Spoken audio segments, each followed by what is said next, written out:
5 klase ng tao na sisira ng buhay mo. Number 1, user-friendly. Ang pagmamahal nila ay nakadepende sa pakinabang nila sa'yo.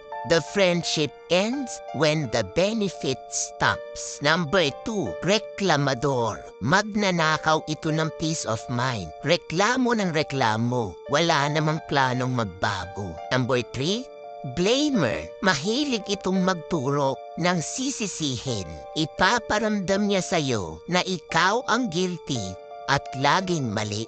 Number 4, competitor. Good sa kanila na makita kang nagsusumikap. Pero ingat ka kasi ayaw na ayaw nila na malalampasan mo sila.